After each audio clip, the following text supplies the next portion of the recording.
Buenas tardes, soy el estudiante John Rivera de la Universidad Nacional Abierta y a Distancia del curso de Ingeniería de Telecomunicaciones. Este, esta presentación corresponde al tema de interconexión de redes y dispositivos de infraestructura de redes. Comenzamos con la interconexión de redes. Las redes, ¿qué es una red pública o las redes públicas?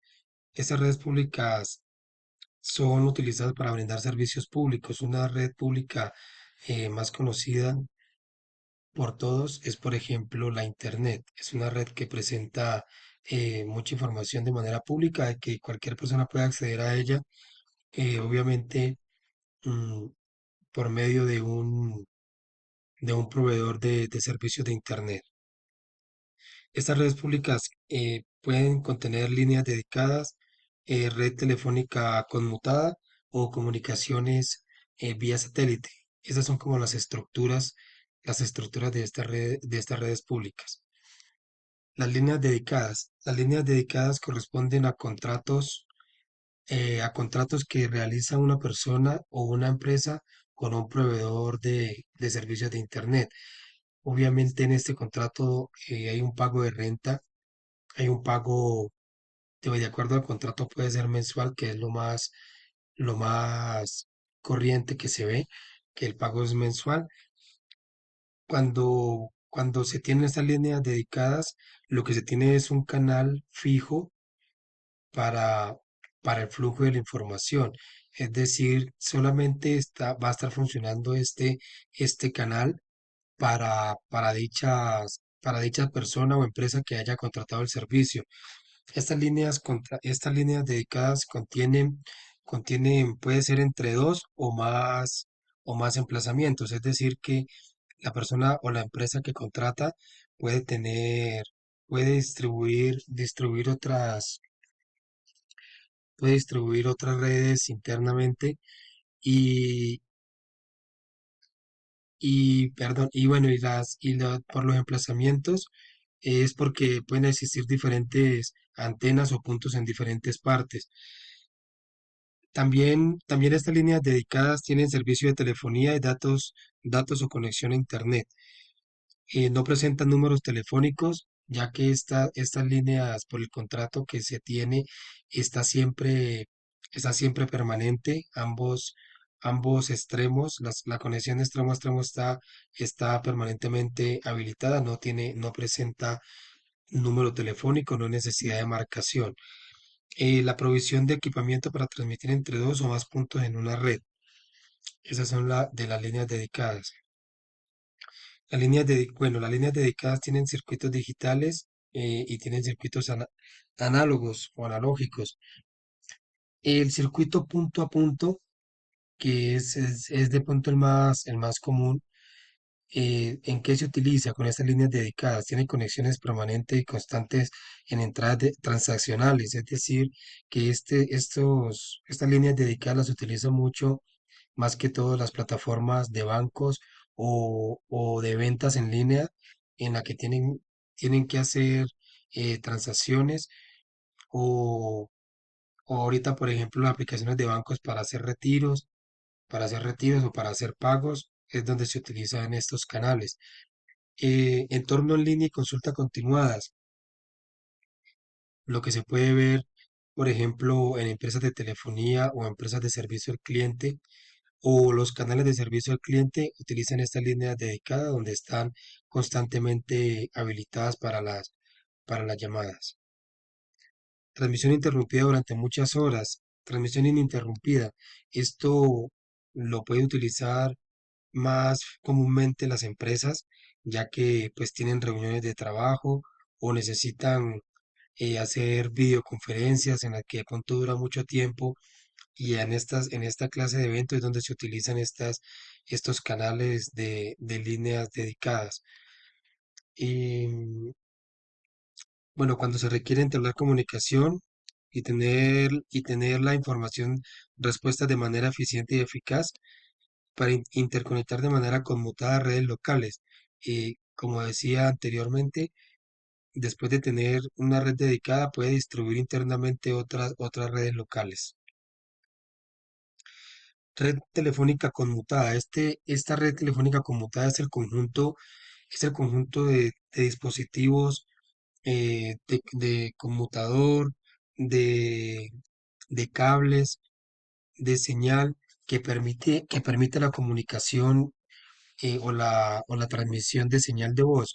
Esta es la clásica vía telefónica por la que se comunicaba pues anteriormente, que correspondía de un auricular, un altavoz, cables, en medio de ambos extremos una estación eh, de conmutación que por esta red telefónica conmutada lo que se transmite es señal de voz, como lo dije ahorita, con un rango de frecuencia entre 300 Hz y 3400 Hz. Es un rango catalogado como bajo, es un rango bajo. eh, Se filtra la señal analógica para digitalizar. Cuando se está utilizando esta red telefónica conmutada, este funciona en un solo sentido. Entonces, es decir, funciona en sentido de subida o de bajada, pero uno en cada tiempo. Es decir que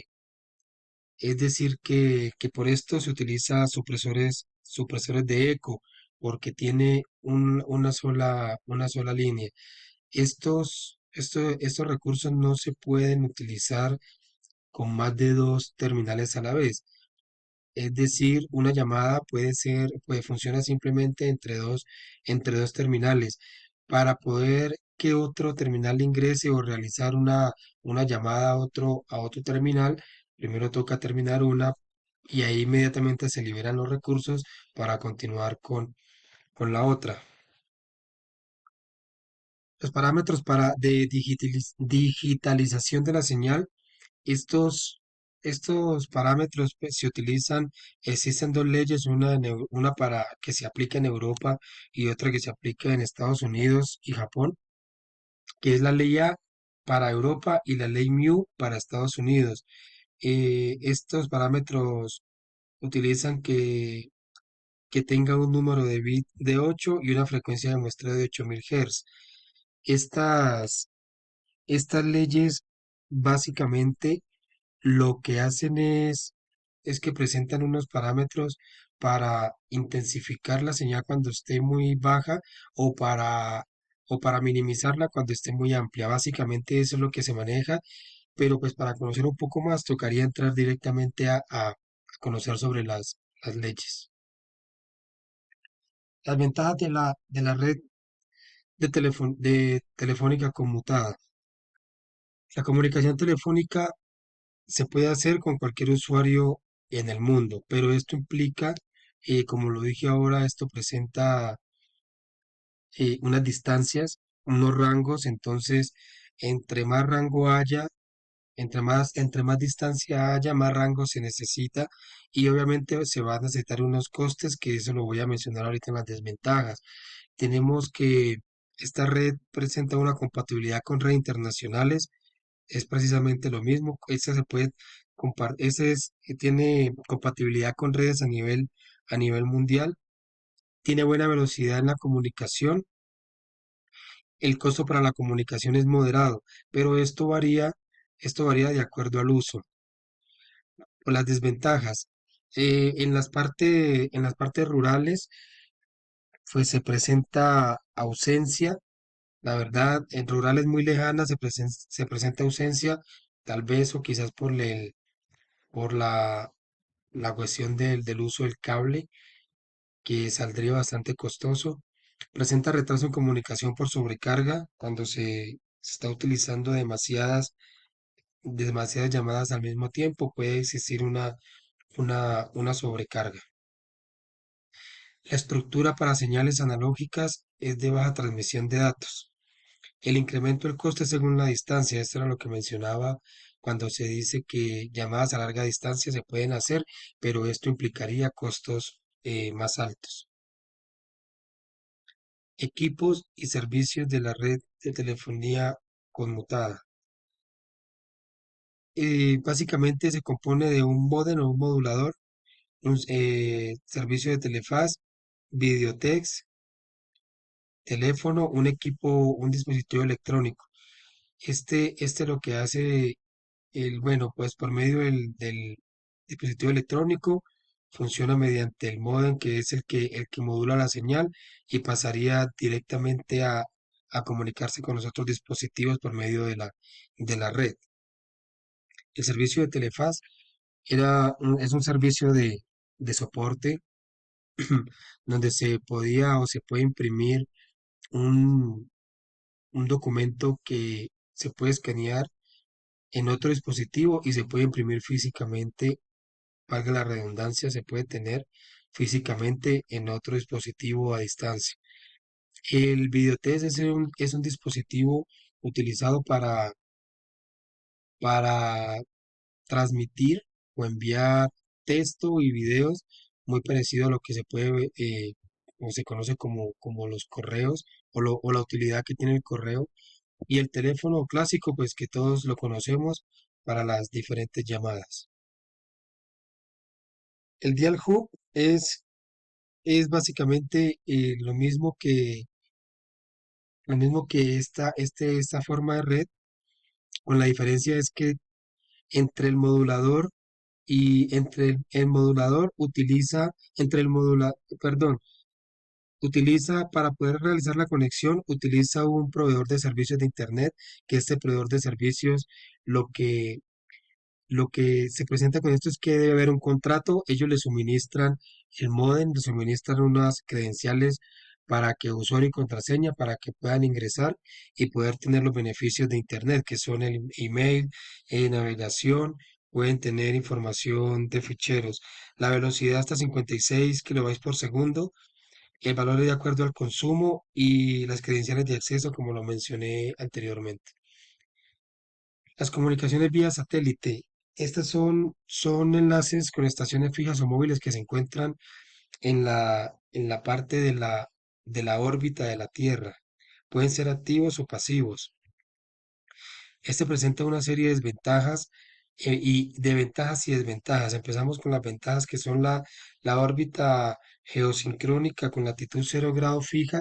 Esto permite que Eso permite que el satélite desde un punto fijo de la Tierra o desde los puntos fijos, desde puntos de la Tierra, se vea que el satélite está en un punto fijo, ya que tiene una órbita, por decirlo, elíptica o circular y dentro de un cinturón que se, que se puede observar como fija.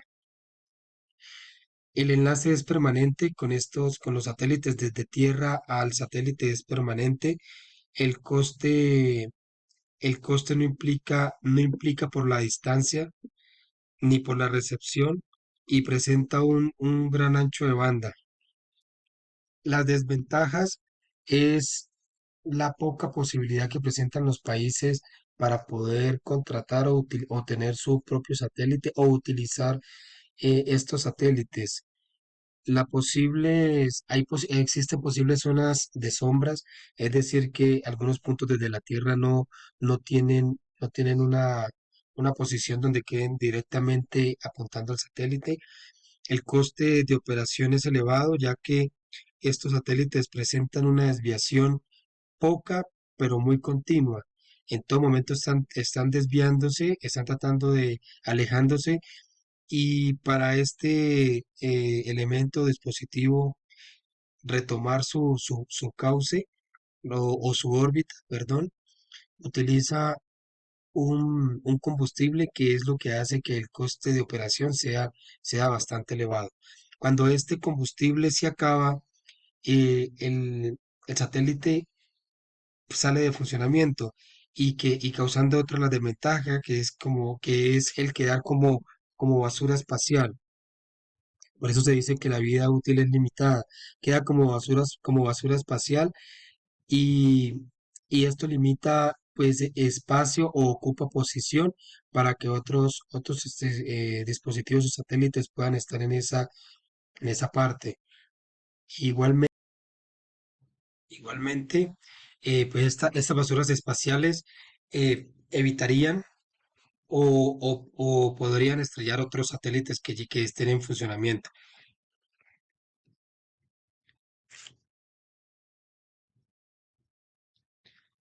Tenemos las redes definidas por topología. Tenemos topología de red, topología física de red, perdón, y topología en lógica de red.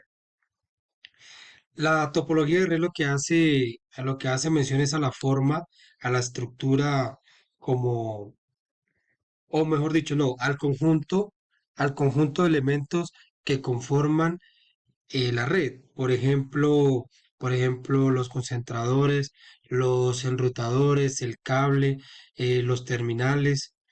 Todos estos elementos hacen parte de la topología de red, conforman la red, la topología de red. Cuando hablamos de topología física de red, nos referimos, nos referimos a la forma en cómo se organizan los dispositivos en la red, la estructura que toma, la estructura o figura que toma la construcción de la red. Entonces puede ser en bus, en estrella, en punto a punto, en anillo, etcétera. Y tenemos la topología lógica de red, que es como cómo funciona el tránsito de la información dentro de esa estructura de red.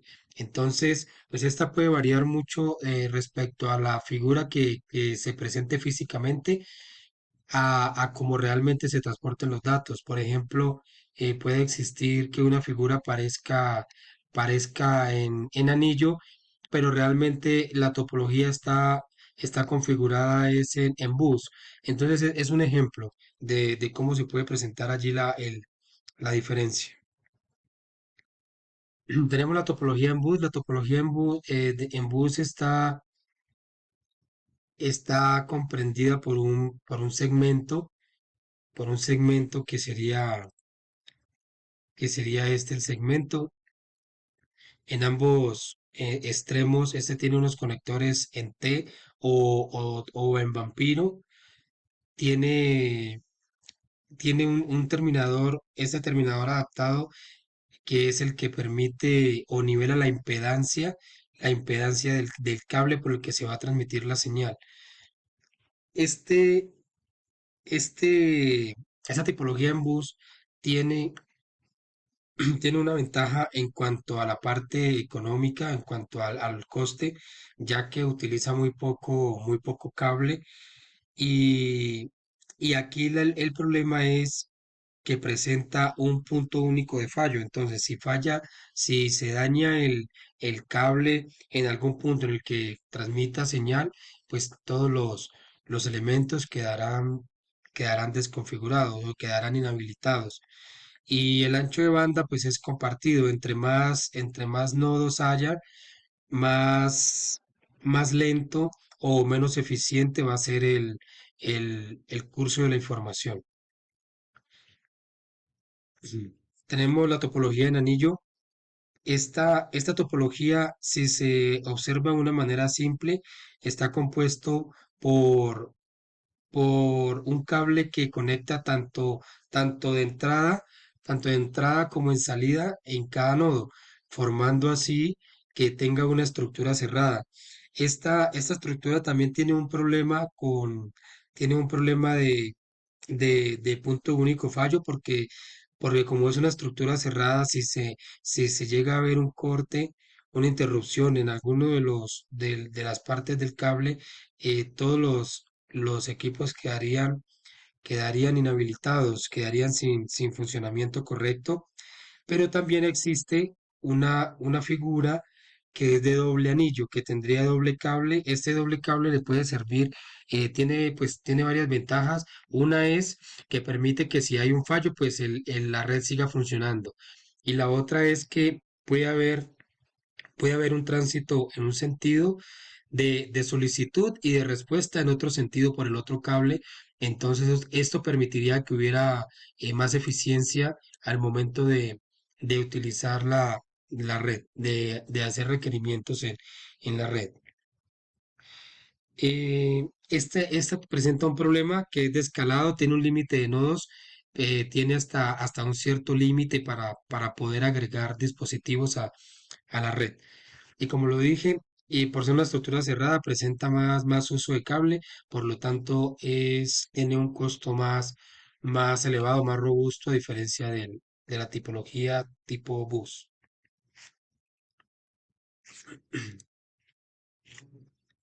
Topología en estrella. Esta topología está compuesta por un dispositivo conmutador en la parte central. De allí se desprenden o en tipo radio están conectados los nodos, los dispositivos electrónicos. Este tiene una ventaja y es que al tener, al tener, por ejemplo, el hecho de que un nodo deje de funcionar no implica que los demás nodos lo hagan. Tiene un coste elevado debido a la cantidad de cable que se utiliza, ya que tiene, pues, cada cable utiliza un cable, demasiado cable, teniendo en cuenta de que los nodos pueden estar en distancias bastante relevantes. Esta topología, perdón, está compuesta por un conmutador, como lo dije anteriormente, Ethernet, y por cables UTP. Casi siempre estos cables son UTP sin malla.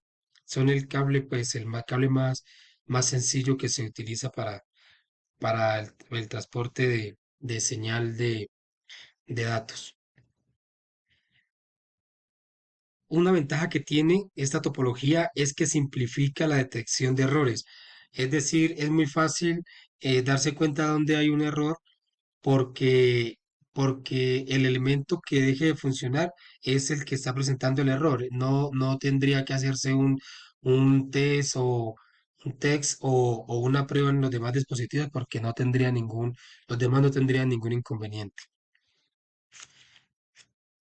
Topología punto a punto. Esta topología se utiliza más que todo para distancias grandes, para redes WAN. Está compuesto principalmente o la mayoría de veces por routers. Son dos routers interconectados que, que conectan, se puede conectar de manera física o se puede conectar, por ejemplo, como un circuito frame, frame relay para cuando de pronto tenga unas distancias muy grandes. La ventaja de esta conexión, esta red, es que se pueden interconectar dos sistemas aislados, se pueden interconectar y aparte que es que cada punto, cada este router puede también, de él se pueden desprender otros nodos, otras redes LAN sin incrementar costos o sin tener que contratar con un proveedor de servicio, ya que, ya que pues este router eh, va a tener, podemos decir en este ejemplo, internet del, del router principal. Estos circuitos, más que todo, por ejemplo, se utiliza a nivel metropolitano o se puede también, es decir, que a nivel empresarial se utiliza con VPNs. Esta red principalmente o es muy eficiente cuando se utiliza VPN porque se sabe que hay ya una confianza en la red, en la información, en el transporte de la información y lo que hace es que disminuye la detección de errores, por lo tanto, tiene una eficiencia mayor en la velocidad de transporte de la información. La topología punto multipunto es un poco parecida a la anterior, solo que esta parte de un hub principal o un router principal. Pues aquí se menciona como hub, pero se conoce como hub y los demás como Spock, pero pues realmente este vendría siendo un router y este lo que hace es llevar la conexión o la señal de la información a diferentes puntos y de estos diferentes puntos se pueden desprender redes LAN como lo mencioné en el punto de la imagen 10 de la topología punto a punto. Topología en malla completa. Esta topología de malla completa presenta la característica especial de que todos los nodos están conectados con todos, por decirlo de cierta forma, entre sí. Tiene una ruta óptima, eh, es decir, que él utiliza, en esta red se utiliza el camino más eficiente para el transporte de la información. Tiene alta tolerancia a fallos, ya que si se corta, por ejemplo, este cable que está aquí, pues no implicaría de que quede conectado con todos los demás cables, incluso con este que es el que estaría conectado aquí directamente, no tendría ningún problema porque tiene otras rutas como es con este nodo y luego con este nodo llegar a este nodo de acá. Una de las desventajas es que se utiliza, tiene un coste alto por la cantidad de cable que se utiliza. Las, los enlaces se pueden calcular con la fórmula n por n-1 sobre 2. Esta topología en malla es de difícil escalamiento. Para meter otro nodo es bastante complicado porque tendría que conectarlo con cada uno y es más complejo el escalamiento. La topología en malla parcial es un poco menos, tiene un costo menos elevado, un coste menos elevado que el de malla total, ya que pues este presenta algunos, omite algunas conexiones entre nodos, pero sin embargo, perdón la redundancia, sin embargo, todos los nodos tienen una ruta donde se conectan unos con otros. La optimización de rutas seleccionadas por criticidad o mayor tráfico. Es mejor tolerancia a fallo respecto a topología de árbol. Aquí se menciona la topología de árbol. Tiene mejor tolerancia porque en caso de que haya una ruptura, por ejemplo, en este cable o en este, de todas formas queda conectado por otros enlaces, diferente a la topología de árbol, porque si uno de las ramas tiene un corte, pues los hijos de esas ramas van a quedar inhabilitados.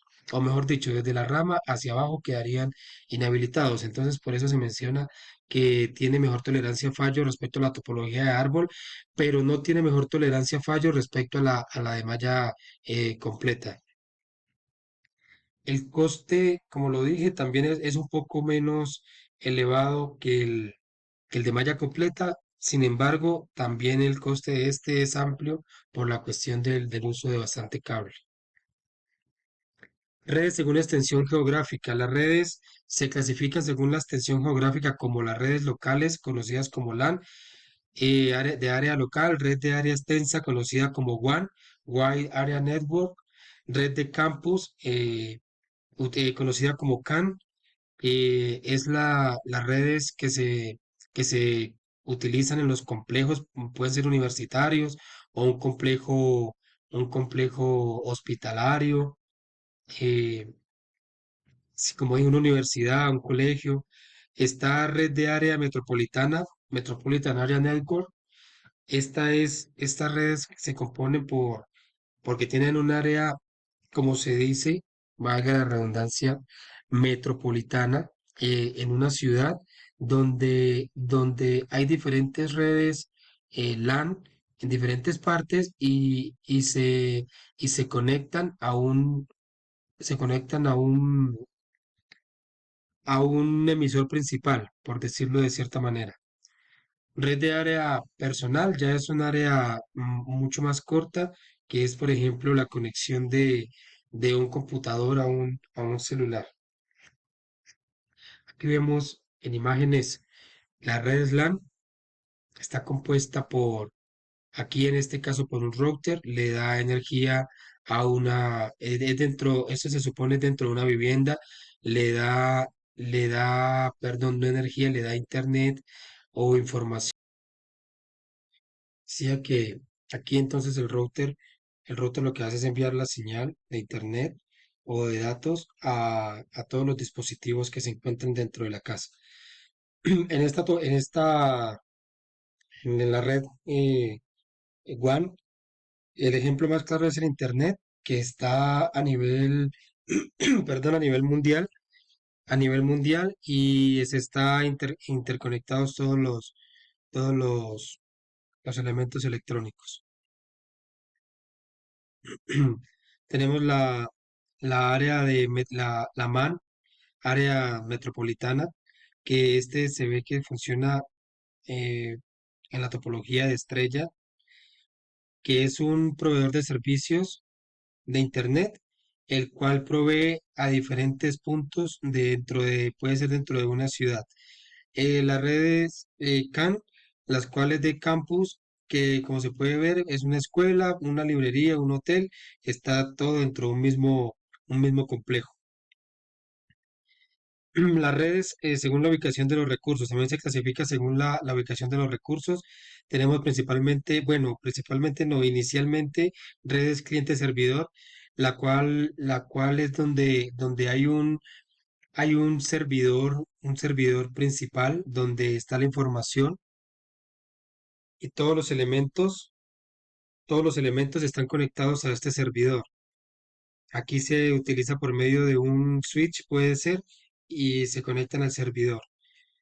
Esto, esto permite que haya una administración eficiente y más fácil sobre la información que se encuentra en el servidor, ya que, ya que pues está en un solo punto. Para esto es un manejo complejo, por tanto se necesita una persona idónea para esto que lo esté administrando, que sea el administrador. Se pueden añadir nuevas funciones al servidor sin interrumpir el funcionamiento de los demás dispositivos. Es decir, se le puede administrar o añadir más elementos o funciones al servidor. El fallo, si llega a fallar el servidor, todos los demás, los nodos quedarían inhabilitados, es decir, no funcionarían, no tendrían acceso a la información. Segundo, tenemos las redes peer-to-peer o redes punto a punto o de igual a igual, se conocen de la misma manera. Este es una conexión donde todos los elementos están conectados unos con otros, es decir, entre sí. La información está en cada dispositivo. Y por esto se facilita el compartir archivos.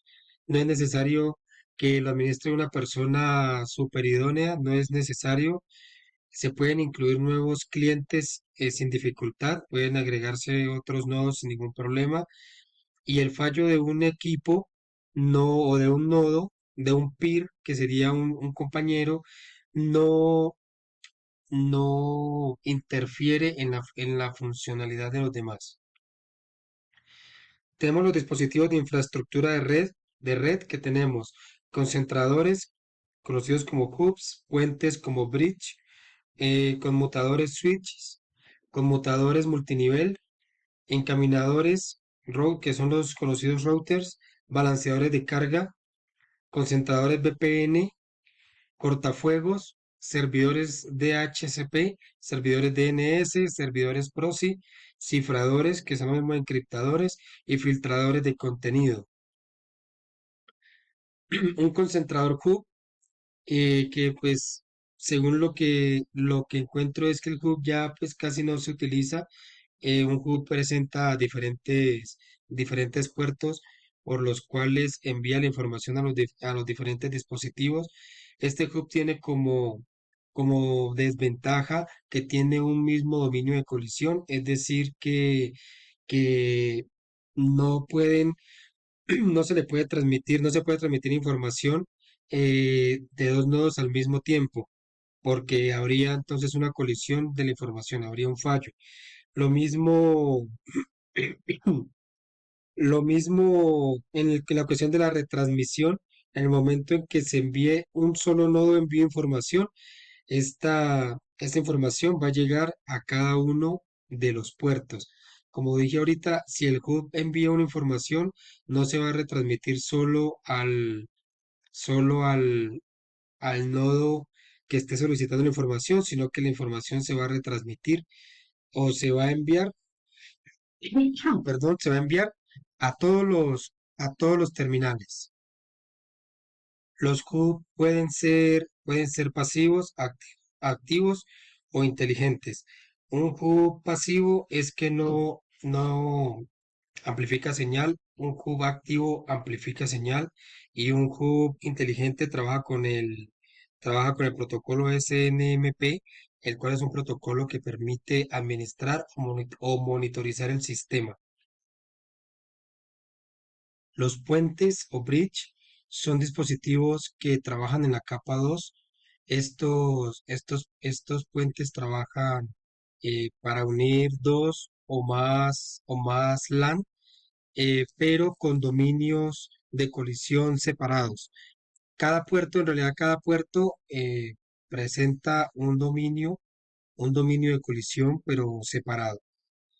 Estos puentes trabajan de forma inteligente, de modo que cuando reciben una señal o una transmisión, perdón, un mensaje, y el puente va guardando en una tabla, va guardando la dirección SMAC de cada dispositivo para así luego de otros reenvíos saber a qué dispositivo directamente reenviar.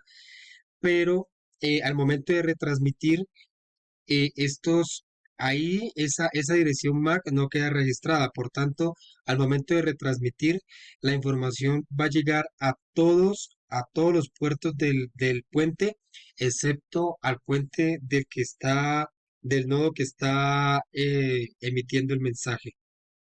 Así trabajan los puentes.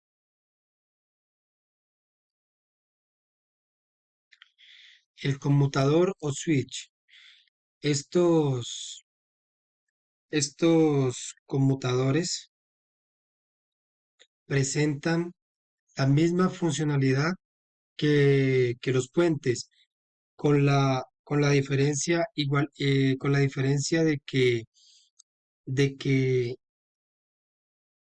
presentan, es decir, tienen el mismo dominio de retransmisión, pero a diferencia que el switch puede configurarse en área local virtual para poder darle una dirección o un dominio de retransmisión diferente a cada puerto. Esa sería la diferencia entre el switch, entre el conmutador y los puentes, los bridge.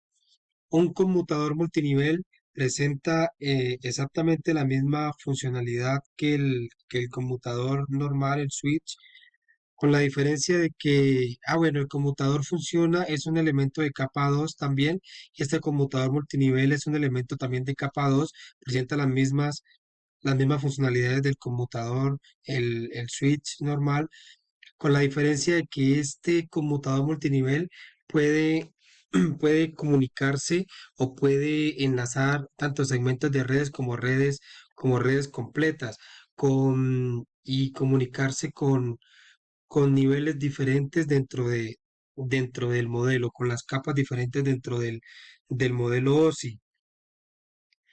Este conmutador multinivel también puede tener una reprogramación en sus puertos de acuerdo a direcciones IP para poder, para poder tener dominios de retransmisión diferentes. Igualmente se comunica tanto el switch, el conmutador y el conmutador multinivel. eh, Se direccionan las tramas de acuerdo a las direcciones MAC.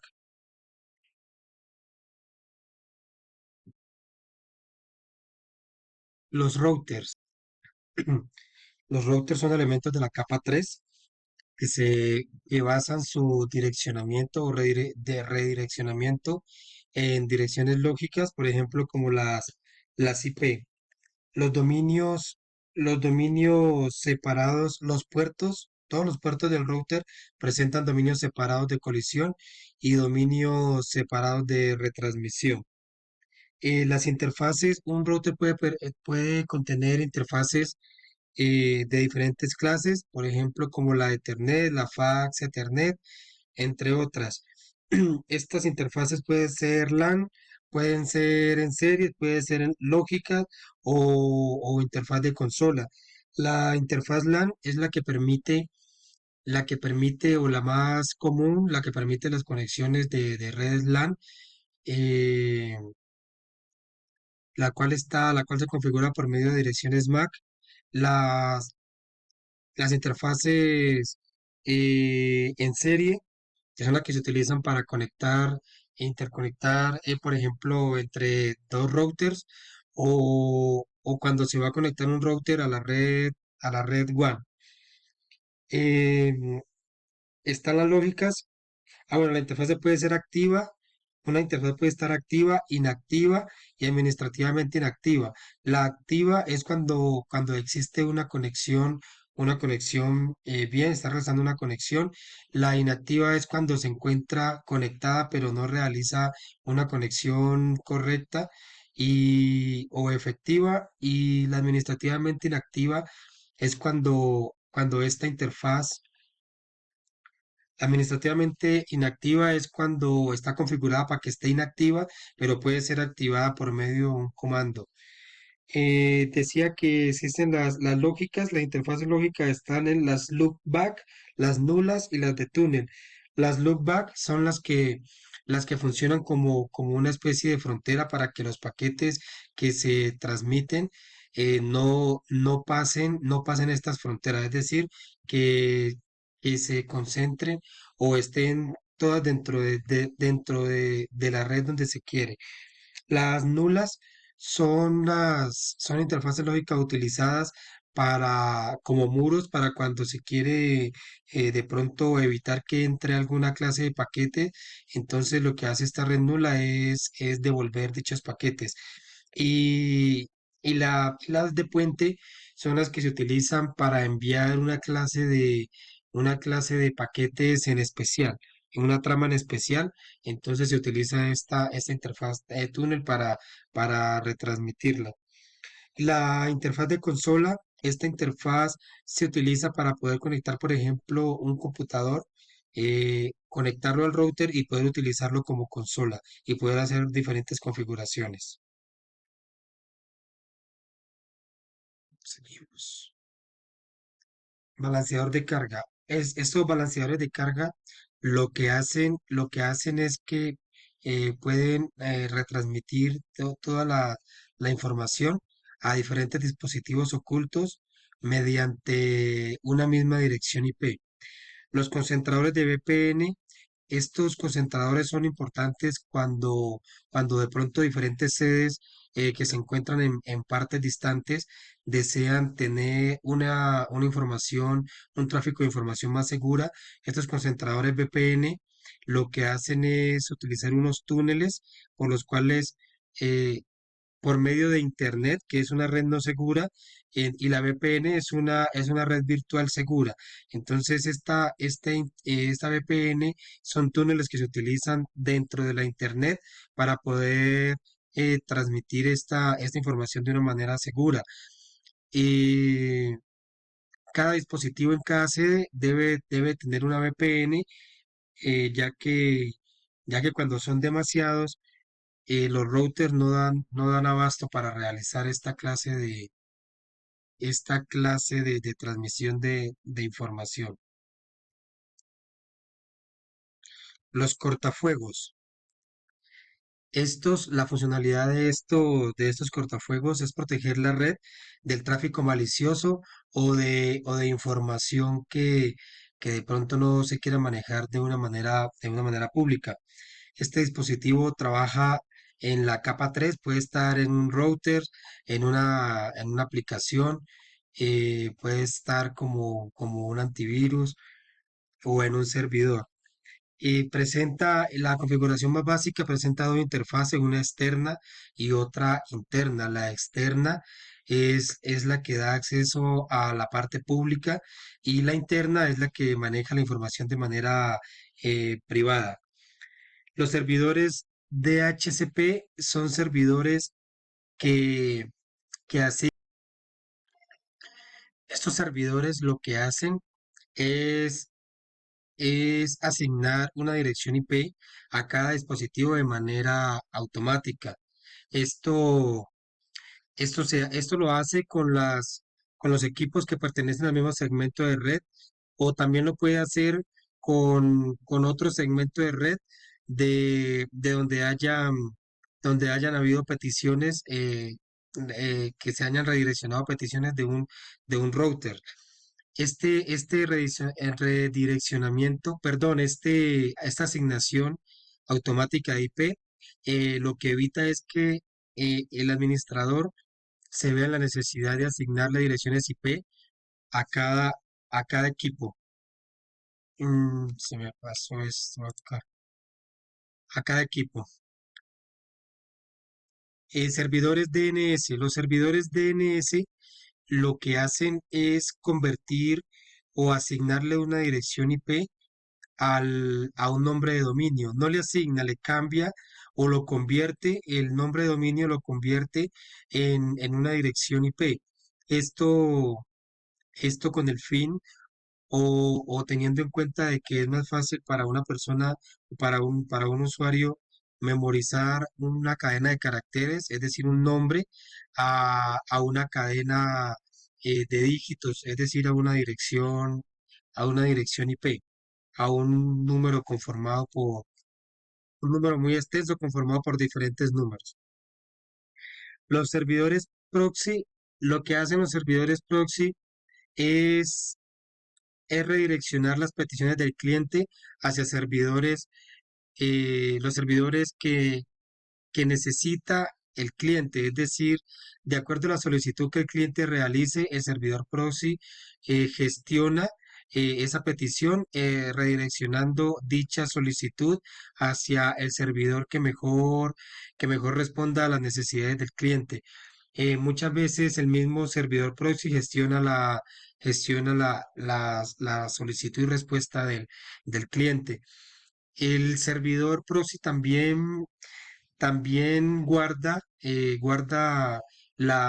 una configuración de solicitud del cliente para que si en un futuro el cliente hace peticiones a una misma, hace peticiones de una misma, por ejemplo, de un mismo servidor, entonces ya tiene la información guardada para dar respuesta de una manera más eficiente. También estos servidores limitan el acceso a ciertas partes, a cierto contenido en la red. Esto se utiliza más que todo en las empresas donde pues se realiza dicha configuración para que los trabajadores no puedan ingresar a partes donde de pronto haya un consumo de banda mucho más alto o o donde simplemente se vea afectada la eficiencia del trabajo por estar visitando dichos sitios web. Esto por el momento de los servidores proxy. Existen los servidores proxy, caching proxy y proxy web o web proxy, que estos en general lo que hacen es guardar información para que los próximos accesos sean mucho más rápidos y eficientes.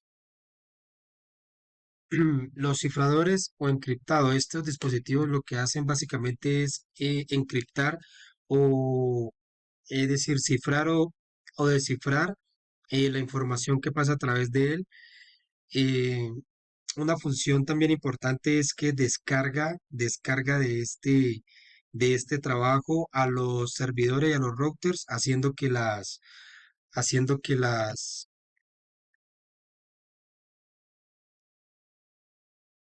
haciendo que el tráfico sea más o el servicio de red sea más eficiente. Los filtradores de contenido, asimismo, realizan filtro. filtra la información de acuerdo a la clase de contenido, lo clasifican o lo filtran granularmente para para que pues no se acceda a a cierta información. Muchas veces no es solamente información que no se le quiera o se le desee permitir a un cliente, a un usuario, sino de pronto información que puede causar daños. Es decir, que en parte puede servir como un cortafuegos. Y a pesar de que no es exactamente un cortafuegos, no es simplemente eh, que limita el acceso a cierto contenido, lo filtra. Y también descarga de esta actividad, de este trabajo, descarga a los servidores y a los routers, haciendo más eficiente el servicio, el tráfico. La bibliografía, señor Guerrera Soto, del 2016, interconexión de redes privadas y redes públicas, John Freddy Rivera Londoño, muchas gracias.